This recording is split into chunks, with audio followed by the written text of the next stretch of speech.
Hello，如果咧你準備咧去買一個頭盔去騎馬咧，咁你可能要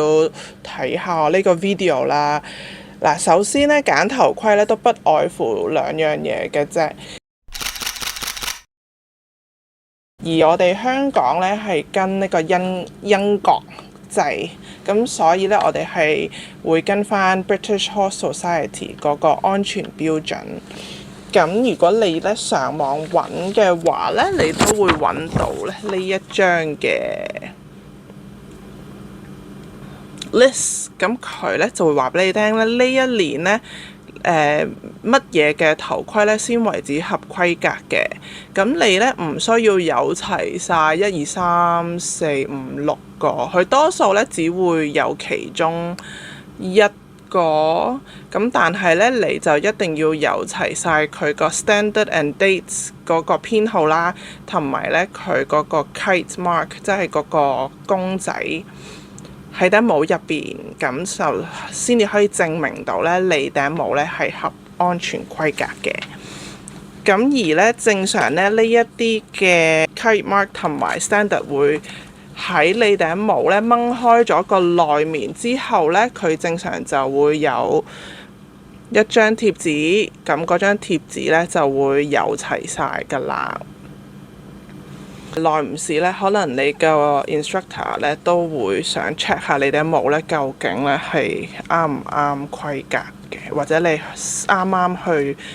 個 riding school 嗰度報名學騎馬嘅時候咧，佢都會 check 你嘅頭盔，因為有陣時有啲人係喺第二個國家嗰度學過騎馬，跟住就將個頭盔帶翻嚟香港用，但係有機會咧你個頭盔係冇呢一個 safety standard 或者係過咗期。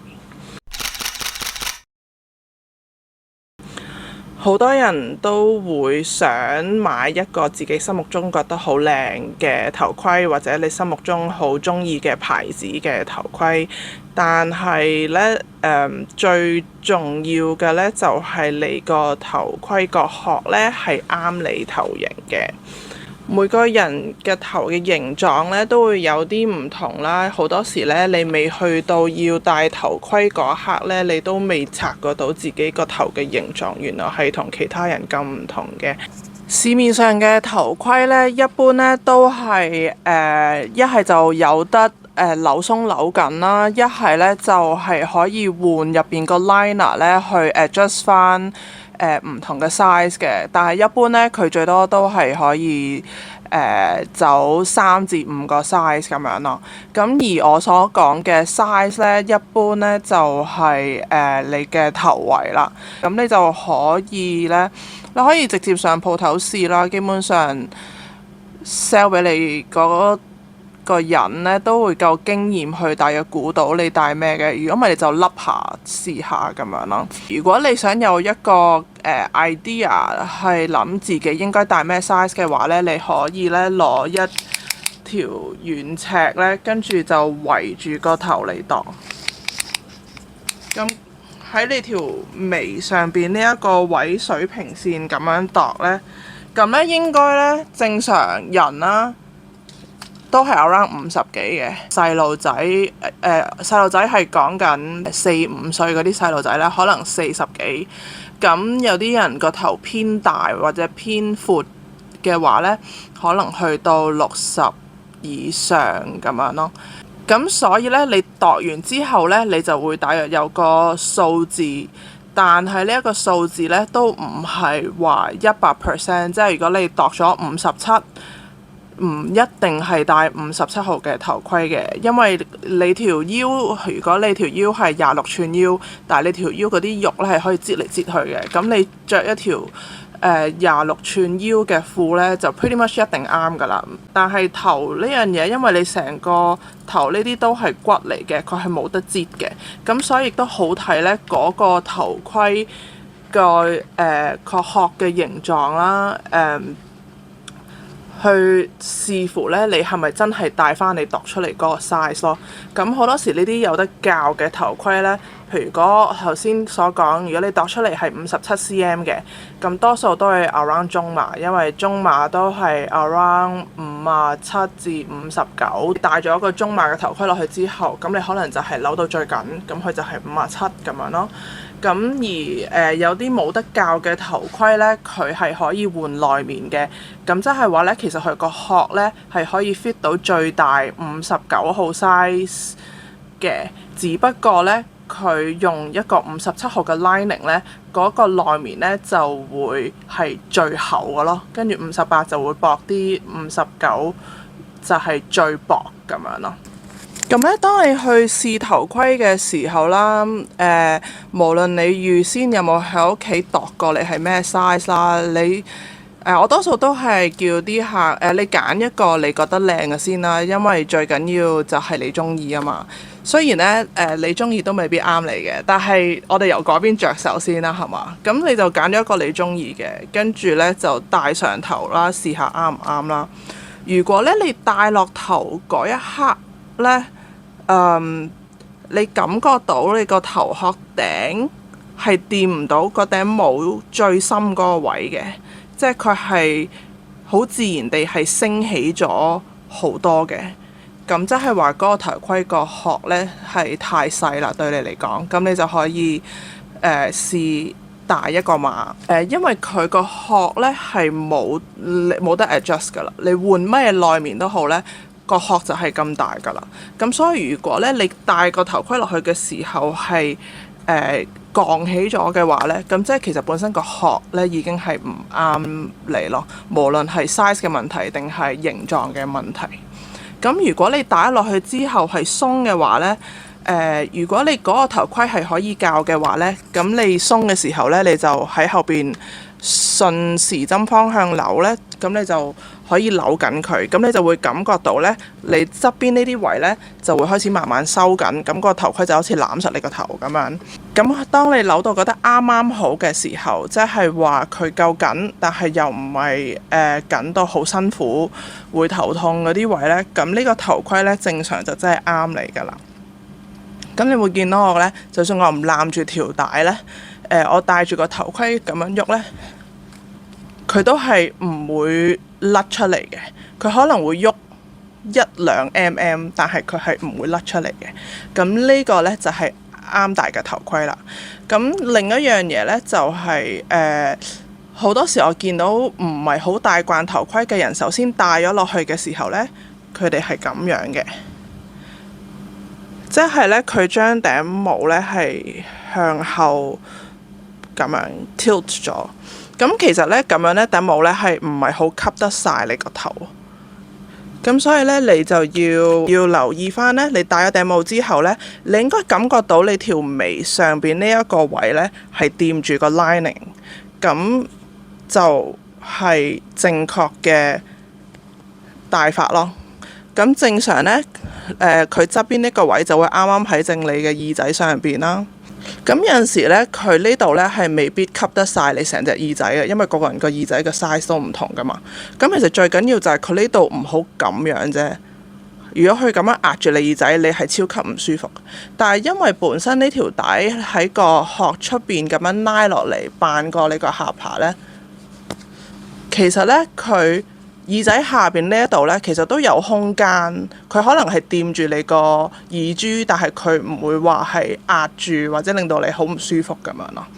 咁所以我見過有啲客就覺得，我覺得咁樣好似唔係好啱我喎，我個耳仔都唔係好 fit 個三角形個位。其實對我嚟講係冇問題，但係如果你覺得對你嚟講係好有問題嘅話，咁唔緊要，咁你咪再試其他咯。咁但係 technically 呢，其實佢唔係好影響嘅。有一啲頭盔呢，佢係特別標榜呢，佢有一個叫做 MIPS MIP system 嘅。咁好多時有 MIP system 嘅頭盔呢，佢個殼嗰度都會黐咗一個黃色圓形嘅貼紙。嗱，本身咧你個頭盔咧都係保護你個頭噶啦，佢咧最出邊嗰層嘅硬殼咧就係將嗰個撞擊力咧分佈喺成個表面嗰度，去減低佢嗰個撞擊力啦。咁同埋咧去阻佢嗰個力咧，直接咧去傳去你嗰個頭骨嗰度嘅。咁跟住佢再入一層咧，就會有一個係 soft 啲嘅層面啦。咁嗰個咧就係吸咗嗰個震盪力咧，去令到你唔會將嗰個震盪力傳咗去個腦嗰度咁樣咯。因為你本身你個腦係一個好似啫喱咁嘅物體啦，喺你個頭骨入邊咧喺啲水嗰度咁樣浮下咁樣嘅，即係佢係浸住喺入邊嘅。咁所以咧，當你本身個人咧係去緊一個速度嘅時候咧，咁其實你個腦都係跟住噶嘛。咁但係當你突然間跌啊撞嘅時候咧，即係咧你就會突然間去停頓啦。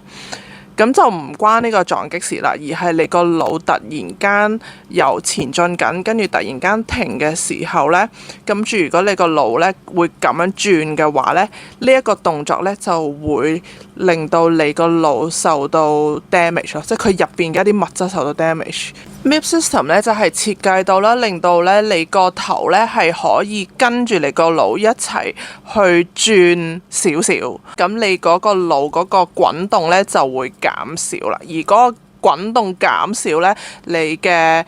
你個腦受嘅傷害亦都會減少啦。UFX 啦，佢係有 MIP system 啦，1K 係有 MIP system 啦。咁一啲好出名嘅譬如 Cask 呢啲意大利牌子咧，佢咧係自己研套咗另外一個system 出嚟，都係有同樣嘅作用，自己拎錢出嚟去研發，跟住攞一個 patent 叫做 WG11。咁就主要係 Cask 先有嘅，所以如果你想知道點解 Cask 啲頭盔係特別貴咧，應該就係因為咁咯。咁除咗 Cask 有之外咧，以我所知 LAS 都有嘅。你話係咪一定要買好貴嘅頭盔先至保護到你？咁視乎你本身自己係玩邊一類騎馬嘅 sports， 因為好多人以為騎馬就係一個 sports， 其實騎馬有好多個 sports， 咁所以你就要睇下你本身玩嗰項運動需要乜嘢保護性。如果你問我我要最安全嘅頭盔，咁我會建議你買 Skull Cap。Skull Cap 就係騎師用嘅頭盔。咁其實騎師墮馬係好多時係有生命危險嘅，所以我覺得佢哋用嘅頭盔應該就會係最安全嘅。咁 Skull Cap 咧就會係一啲冇鴨嘴嘅頭盔啦。咁當然有啲頭盔嘅鴨嘴係可以拆出嚟嘅，但係佢就唔同 Skull Cap 咯，即係譬如好似 Ovation 最基本最 basic 嗰個號咧，佢前面嗰個葉咧係可以拆出嚟嘅。咁有啲客就問我可唔可以，我係咪拆咗就可以攞嚟跳 cross country？ 好黐線啊！呢件事嘅唔好啦。跳 cross country 咧，你係喺草地戶外嗰度跳一啲踢唔冧嘅欄咯，同埋你個速度係比喺個沙圈入邊係快一個 pace 嘅，咁所以你嘅危險程度會高啲，咁所以你先至要戴翻一個比較安全嘅頭盔，唔係真係純粹有葉冇葉嘅問題咯。咁所以你會見到騎師戴嘅頭盔就會係呢啲啦。咁跟住佢另外出邊再戴一個帽笠，可能上面有個波波，有翻個葉，跟住佢個顏色會襯翻佢件彩衣咁樣。係咯，就係呢啲咯。呢啲呢，我覺得應該會係最安全嘅頭盔咯。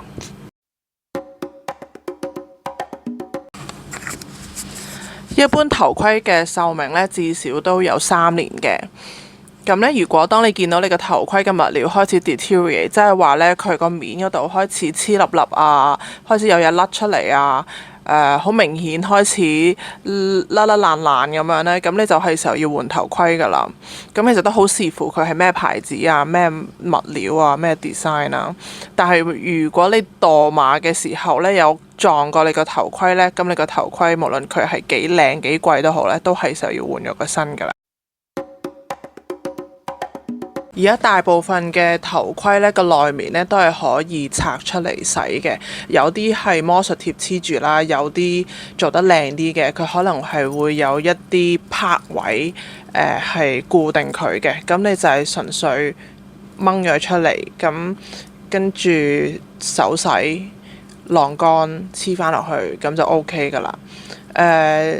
其實你都唔需要每次用完都洗嘅。其實我覺得可以隔個禮拜洗，或者睇下你騎得幾密咯。如果你日日都騎馬嘅話，咁你可能都一個禮拜要洗一次㗎啦。但係如果一個禮拜騎一次馬嘅話，咁你可以一個月洗一次都得咯。騎完之後就唔好即刻塞翻入個袋嗰度，或者塞翻入個櫃嗰度。你最好就掛起佢晾下佢，等佢 air out。如果你係頂唔順嘅話呢，亦都市面上亦都有一啲嘅清新劑咧，係可以專係攞嚟噴頭盔嘅。咁你噴一噴佢呢，佢就殺一殺菌啊，去一去味啊。咁最緊要就係盡量保持乾爽啦。如果你係